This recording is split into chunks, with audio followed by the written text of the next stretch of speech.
आज घटना हुई है, जिस ढंग से चौधरी नफे सिंह राठी को शरेआम गोलियां मार करके आज मार दिया गया, इसके लिए पूर्ण रूप से जो है प्रदेश की सरकार जिम्मेवार है। इसलिए जिम्मेवार है कि आज से 6 महीने पहले राठी साहब ने मुझे गुड़गांव मेरे आवास के ऊपर ये बात बताई कि मुझे पुलिस के लोगों ने ही इस बात की इत्तला दी है कि आपकी जान को खतरा है, आप पे कभी भी कोई भी अटैक हो सकता है। मैंने तुरंत एसपी जो झज्जर है उससे फोन पे बात करी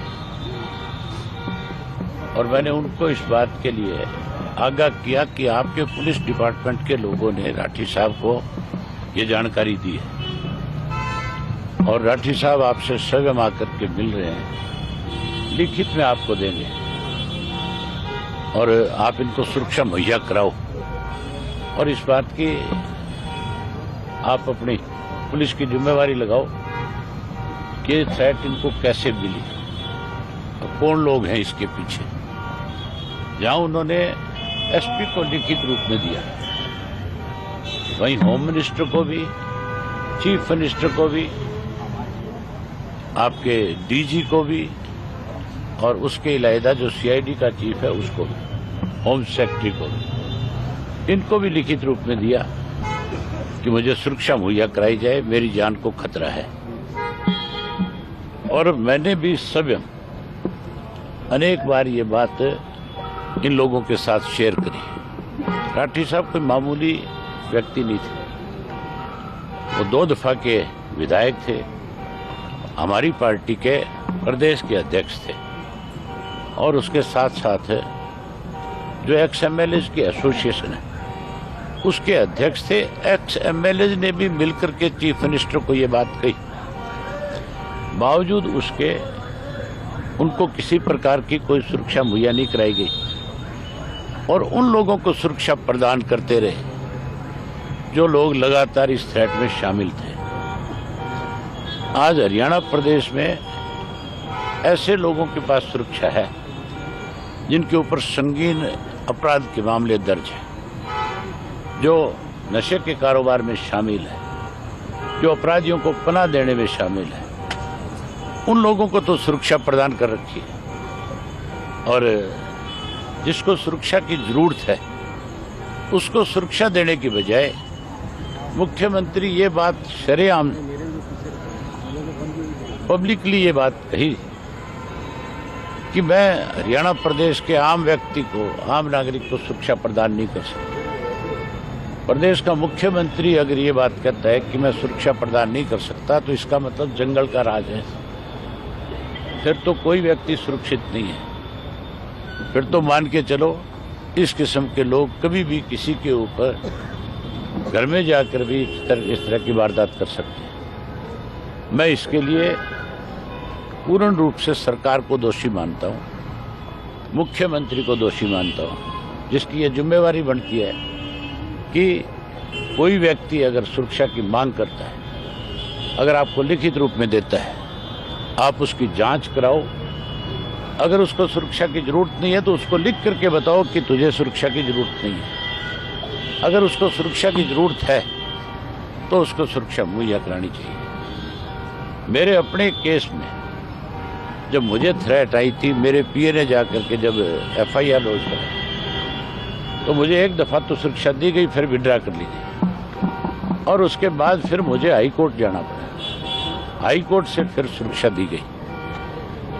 आज बीजेपी का अगर प्रदेश का अध्यक्ष कहीं जाता है तो उसकी सुरक्षा में जहाँ डिस्ट्रिक्ट पुलिस लगाई जाती है, वहीं उसके साथ 2 गाड़ियां परमानेंट सरकार की तरफ से दी हुई है। यहाँ का जिला का अध्यक्ष भी अगर कहीं जाता है तो उसके पास भी सुरक्षा है। कोई भाजपा का छोटा मोटा झंडा बांध करके कहता है मैं कार्य करता हूँ, अगर वो सुरक्षा मांगता है तो उसको भी प्रदान कर दी जाती है। 6000 से ज़्यादा कर्मचारी पुलिस के जो है अरे गहरे नत्थु खैरे लोगों की सुरक्षा में लगाए हुए हैं, जबकि जिन लोगों को जरूरत है आज उनको सुरक्षा नहीं है। इसी वजह से आज ये घटना घटी। इसके लिए पूर्ण रूप से सरकार जिम्मेवार है। हम मांग करेंगे कि इसकी जांच सीबीआई से हो, इसकी निष्पक्ष जांच हो। जो लोग दोषी है उनके खिलाफ तो कार्रवाई हो ही हो, उनको तो पकड़ा ही जाए। लेकिन जिन लोगों ने उनको सुरक्षा देने में आनाकानी करी है, जिन लोगों ने कहीं सरकारी दबाव में आकर के अपनी जिम्मेवारी को नहीं समझा, उन लोगों के खिलाफ भी कार्रवाई हो। मुझे अभी जानकारी मिली है कि इस मामले को जीआरपी के हवाले करना चाहते हैं।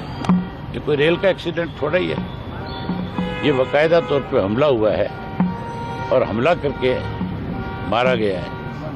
ये डिस्ट्रिक्ट पुलिस की जिम्मेवारी है, ये बहादुरगढ़ पुलिस की जिम्मेवारी है। ये मामला इन्हीं के पास रहना चाहिए। किसी और एजेंसी को देख करके, रेलवे को देख करके अगर ये अपने आप को बचाने की कोशिश करते हैं तो हम आज तो आपके माध्यम से सरकार को आगाह करें। इंडियन नेशनल लोकदल मामले पार्टी जो है इस मामले में चुप बैठने वाली नहीं है। हम इसके ऊपर बहुत सख्त एक्शन लेंगे, सरकार को मजबूर कर देंगे कि सरकार जो है इस मामले की जांच सीबीआई को सौंपे। आज ही मैं कहता हूँ मुख्यमंत्री को ये कहना चाहिए, बयान देना चाहिए कि हम इसकी जांच सीबीआई से कराएंगे। अगर कोई आनाकानी करेगा तो फिर हम सख्त एक्शन। अन्य घायलों की हालत कैसी है सर? मैं अन्य घायलों से मिल नहीं पाया, यही है। बाकी लोग वो ठीक है, वो अभी खतरे से बाहर है। एक जो उनके साथ साथी था वो एक्सपायर हो गया और बाकी अब बिल्कुल ठीक है। किसी शूटर्स ने या किसी गैंग ने जिम्मेवारी ली है अभी तक कोई? ये मैंने अभी रास्ते में पढ़ा कि इसके पीछे भी ये कह करके सरकार जो है अपने आप को बचाना चाहती है कि ये लॉरेंस गैंग का काम है। लॉरेंस गैंग का मैं तब मान सकता था कि उसकी तरफ से कोई थ्रेट आई होती, कोई कभी फ़ोन आया होता, कोई फिरौती की मांग की होती। कभी भी इस तरह की कोई उनकी तरफ से डिमांड नहीं की गई। अगर सरकार कहती है कि लॉरेंस गैंग का काम है तो फिर सरकार ने सुरक्षा मुहैया क्यों नहीं कराई? फिर सरकार की जिम्मेवारी बनती थी कि नहीं बनती थी?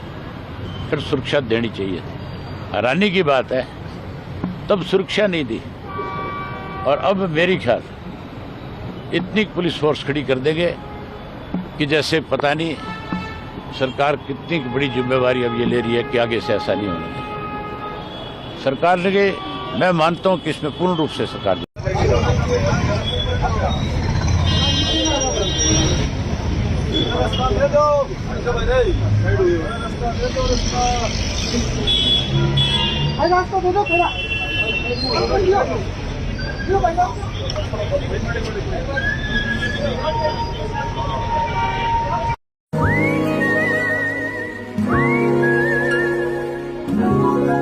बादल यहाँ पे हैं मुस्कुराते, उन संग चले चलाने वाले कल में हंसते खिलखिलाते पल मिल जाते। चल चले आने वाले। हर फ्यूचर की कहीं न कहीं तो शुरुआत होती है। एक ऐसे ही फ्यूचर की शुरुआत हो रही है अब जियो बीपी के साथ, जहां आपको मिलेगा 4.3% तक ज्यादा माइलेज देने वाला डीजल और 10 गुना तक इंजन क्लीन रखने वाला पेट्रोल, साथ ही EV charging, 24/7 shop, wild bean cafe और बहुत कुछ। Jio BP, you deserve. हमारे रहते आप बेरोजगार क्यों हैं? सरकारी नौकरी की सबसे अच्छी तैयारी, सबसे अच्छे अध्यापक, सबसे कम फीस, हरियाणा का नंबर 1 कोचिंग सेंटर ICS